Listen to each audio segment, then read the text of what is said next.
Hey, welcome back to another episode of the as yet untitled Adam Savage Project. I'm Will. With me, as always, Adam Savage. Adam Savage, hello. How are you? It's still untitled. We're still soliciting titles. Yep.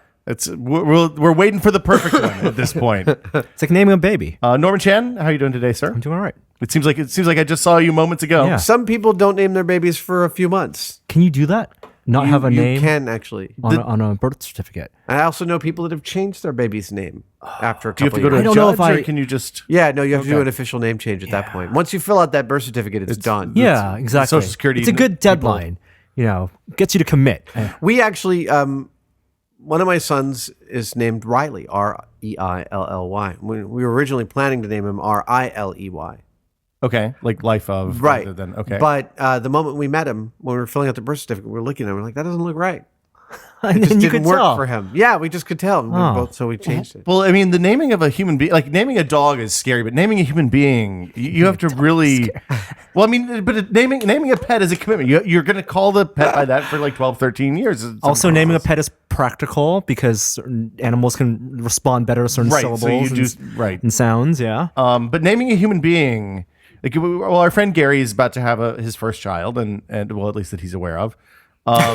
And he's going through the whole. I think they probably have a name picked out at this point, but he went through the whole process of There are many accepting considerations. terrible solicitations from all of his friends and family. You can't let other people and get into that process. Then once you let other people into your head and that kind of thing, you're boned. It's just between you and the mom. Plus, that's why there's an entire industry of books and apps that you think people sell. It's a terrible idea. Don't for names. Don't drop the pencil in the book. Don't need the name that was the most popular one.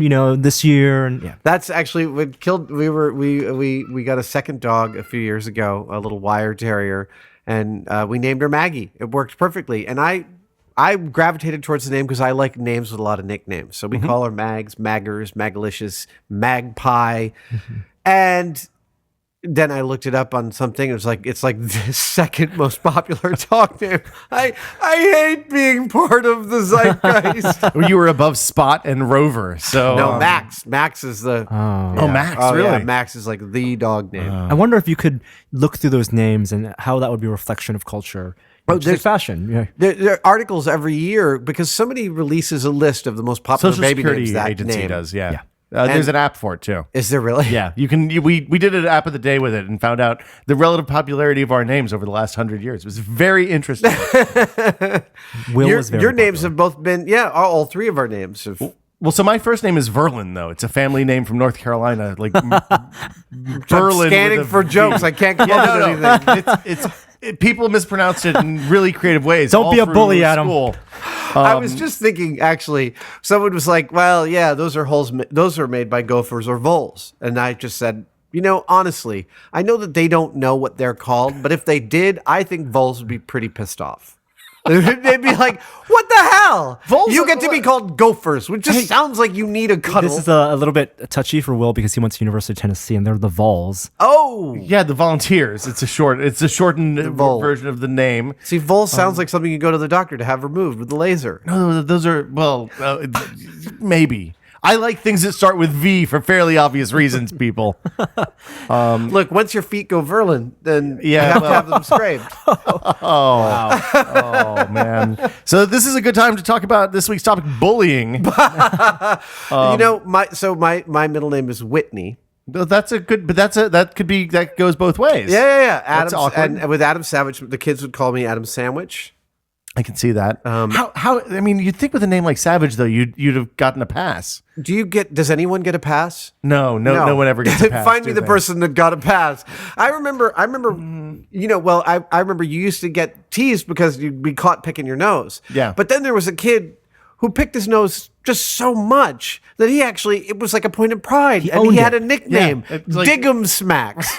and you don't ever want to sit at his desk because it's really bad you under just there. Sit there going for it. But you'd also make fun of the kid who didn't pick his nose and had a big booger hanging out too. So Right. really, you're damned if you do and damned if you don't. That was Kids. the Bart Terrible. Simpson, Yeah. tell me a paradox. You're damned if you do, Yes. you're damned if you don't. Yes, early Simpsons. We're talking about Skeptic. I was gonna say, where are we you, gonna- you were going to do a gentle segue, and I ruined it. was. I apologize. You know the defining characteristic of the podcast, right? Will ruins segues. It's an inability to not comment on a good segue after you make one. That's the across all the spectrum. Oh, okay. Everybody who does podcasts, you make a good segue, and then you say, "Man, that was a really great segue. Congratulations, guys!" on the back. Next time I'm gonna bring my actual Segway and have it here. You don't play polo, though, do you? I have. If you look right behind you, you see a duct taped thing. That is in fact a Segway polo mallet. It was offered to me to come down and play in the game with Waz. I'm afraid of him. He seems like he's I hell feel on like wheels. I feel like he would have totally doctored his Segway to go above spec. Above the 17 miles per hour. 12. Is it 12? 13, I think. 3 numbers, 3 men. The internet will tell us which one's right. we're It's not all very wrong. fast. It's 12. It's 12. Okay. My father's the only person who's ever fallen off of one of those rental segways. No, actually, rentals. Well, Well, from Segway of San Francisco, we went on the tour one time when they were here, and he wiped out going over a bump. you can. I had one of my producers seriously injured herself on a Segway going too fast and hitting the wrong thing. It is really a comfort thing. Like if you have no confidence in your ability to stop, because the machine does all the work for you, unless Yes. the power runs out. It really is. We all know what we're talking about when the power runs My out. kids, when I first got the Segway, we went out to a park, and within 10 minutes, my kids had both been run over by it. Oh my god. Great. Awesome. Yeah. Okay. Yeah. Segway polo. That's good. I described that in the passive tense because one ran over the other one, and then I ran over that one. That's good. Again, both by accident. And again, the topics of this week's show is bullying. Skepticism. With a K. Skepticism with a K. With a K. So this has nothing to do with the Greeks who were from the town of Skeptic or Skepta or whatever, and Not that just I know generally of. didn't believe No. anything. No, Mythbusters has placed Jamie and I squarely into the middle of the skeptical community. It was not a place we intended to go. It was actually a place I knew a lot about. I had already spent. And so, the skeptical community in the United States right now is represented by a bunch of different factions. And factions sounds like they work against each other, and they don't. It's like not a narco-syndicalist commune or anything like No, that. no. And so, you've got Michael Shermer over at Skeptic magazine, and he's been running that magazine forever, and he's a wonderful public speaker and does a lot of publicity, television, and he does active debates with people on things that I wouldn't go near. And he's written a whole bunch of books on skeptics. One of the other main bastions is my friend James Randi.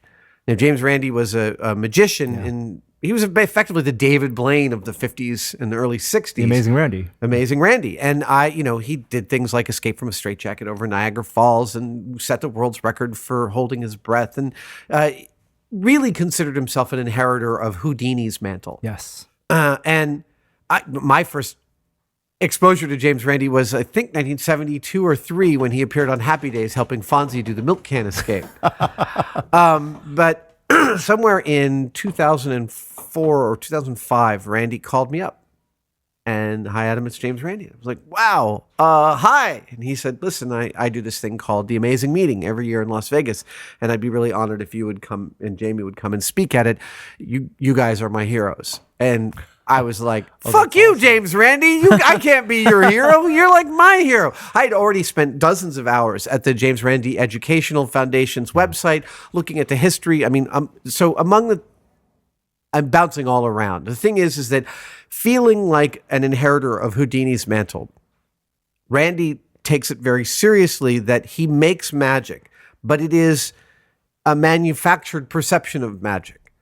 And Houdini went around debunking fake psychics. Yes. Right. The charlatans. The charlatans. And he, to him, and to anybody who thinks about it, it's disgusting for someone to take parlor tricks and use them to cheat people out of money. It is And emotional. emotional. I mean, in the worst possible way. What's the guy's name that speaks to from beyond? John Edwards. John Edwards. Did you see that David Cross joke? David Cross does this bit where he goes, What was that show where the guy gets up on stage and pretends to talk to spirits? Was it? No, that was church. That was church. Wow. I know. It was extremely popular, that show. Yeah. Edwards. I mean, so these people are, as Tim Minchin says, they are either lying or mentally ill. The medians. The So-called mediums. mediums, So James Randi has had a thing called the James Randi Challenge, the Amazing Challenge, which is at this point he's got $1 million in escrow that he will give to anyone who can prove to him that they have a paranormal ability. Okay. Now the test usually works pretty much like this. This person says, "I can read while blindfolded." He says, "Great, come and do your thing." You can do it in however you do it, using your blindfold, using your thing. But what you're representing is that you can read with your eyes completely shut.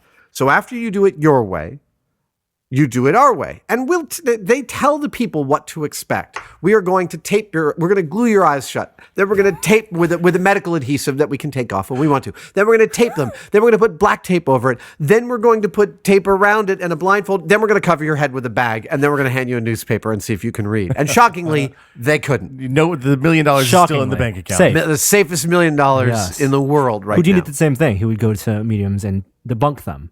Yes. Now, one of the things that frequently happens with the $1 million challenge is that people will back out just before they do it. They get the publicity of, I'm going to take on the $1 million Randi challenge. And they almost always follow the same script, which is they back out and then they say that Randy backed out. Oh well, of course. Yeah. It's the Then you're going for the correction rather than the right. rather than the front page story. Exactly. When did you stop beating your wife? Right. Yeah. So I'm sort of bouncing. It's a big subject talking about modern skepticism, but it effectively asks that people look at things with a critical eye and not just take things as facts. Well, and it's even more important in a world where video editing tools are really easy and readily available, and CG stuff is cheap and easy. Maybe not as easy and cheap as actually going out and faking something, but a lot of times. And to be skeptical is very different than to be cynical. It is incredibly different, and in fact, it is also it does not mean to be an atheist. There are plenty of believers within the skeptical community, and some of them are really great, dear, close friends of mine. So it's really, like I said, we can touch upon it here. But if you want to learn about the skepticism, you can go to the JREF website, James Randi Educational Foundation website. You can go to Skeptic Magazine, Michael Shermer's website. And you can look at, one of the other things is there are some patron saints of the skeptical community. And they're people like Penn and Teller, my friend, the magician Jamie Ian Swiss, the musician Tim Minchin, or Jill Sobule. These are entertainers who, while entertaining, also are giving you a critical analysis of the universe at the same time. I mean, Penn and Teller's show, man, they make fun of people being in Vegas. Vegas. Yeah. Well, I mean, and I don't know if they still do it, but they used to do this thing where they kind of deconstruct the illusion as it's happening, so you know what's happening, and you still can't believe that it's happening in front of you. That's always been a central theme. Which is, of I mean, I theirs. guess the core thing that they do. But when they actually spelled it out and did it, it's wonderful. Yeah, it's amazing. That's the thing with both Randi and Penn and Teller, magicians, right? Where you're talking about illusion, even admitting up front that what they do is not mystical and magical, that doesn't take away from how wonderful it is, and the craft and the art and the technique, and that in some senses is even more amazing. Oh, absolutely. Well, a great devotion, magician once said that a great magician once said that magicians are the most honest. Magic is the most honest of professions, because the magician promises to fool you, and then he does, or she does. Yes.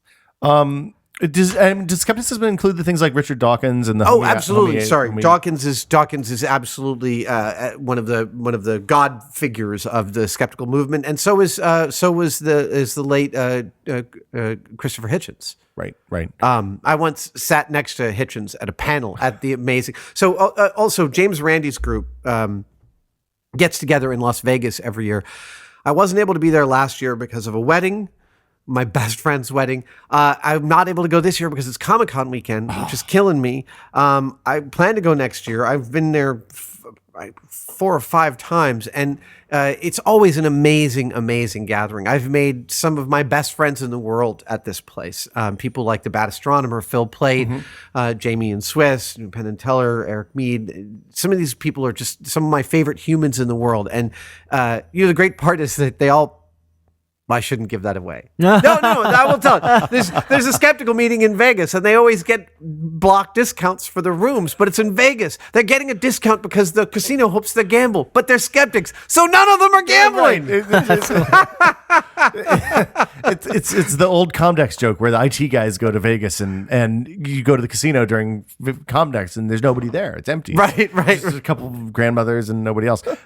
They can do math. Yeah. So Dawkins, Sam Harris is another one. Now, I mean, Dawkins and Sam Harris are very much in the progenitors of the atheist movement. And there's a lot of crossover here. Obviously, It's a topic of concern to people. But one of the things that the skeptics often talk about is how to promote critical thinking without it sounding like cynicism, or without being a douchebag. I mean, because it's easy to say that it's stupid to believe something that isn't real until you're standing in front of someone who believes it. And then our cultural norms and our desire and our empathy for other human beings, our desire to understand them, you're just not going to say to someone that you're an idiot, because we don't do that. Unless you're kind of a decent sociopath. people. Yeah, exactly. And therein lies, doing rather than telling. And that's where I'm very proud to be part of that community on Mythbusters, because we don't ever call anybody an idiot for believing anything, because what do we do on the show? We're wrong just like every single episode multiple times, and sometimes for an entire episode until we do another episode and get it right. Professionally wrong. Professionally wrong. That's my job. Well, and a lot of times, even if there's not a shared, even if you disagree about something massive and fundamental, then you're still concerned about the other things, the other issues surrounding it, like the energy stuff and global warming. You can not care about global warming at all, completely disbelieve that global warming is a thing, and still be super concerned about energy use and the escalating use of energy in the United States and the world. And they're two sides of the same problem. Fixing one helps with the other, whether you believe in the other or not. It's and there's a lot of dissent within the community. I mean, you at any given meeting, you could run into a bunch of truther nut jobs about 9/11 and the Twin Towers. Yeah. Well, the idea that's called the skeptics movement, to be skeptical, that itself means that you're skeptical against something. It's reactionary. It is different from just being a critical thinker. But and one of the lovely things about the amazing meeting is there's a lot of disagreement. And I really enjoy that. I like getting together with people who are outspoken and ballsy and bold about their opinions, like Penn or Paul Provenza, and start to yell back and forth. I'm from New York. That's conversation to me. No, you're a total idiot. How could you believe that? That movie was terrible. That kind of thing. Out here in California, I kind of miss that, where everyone's a little too nice sometimes. very polite until they get on the road. Yeah, for a long time, I found the only way I could get an argument out of a San Franciscan was going, I loved Eyes Wide Shut. Oh. Wow. I'm skeptical.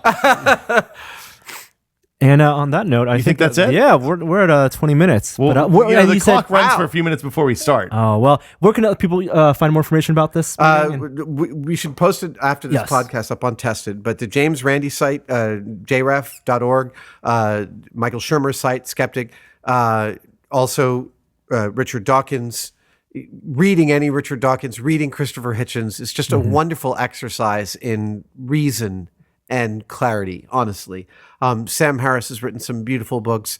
And honestly, if you're in Las Vegas this July, if you want to come to Las Vegas this July, the weekend of, I believe, the 12th, the 13th, or the 13th, 14th, and 15th, Okay. The amazing meeting is happening there then, and it is a great time. It is a great group of people. Sounds good. Thanks, Adam. We'll be back next week with another episode of the as yet untitled Adam Savage Project for Adam and Norm. I'm Will. See you guys later. All right. Bye, guys.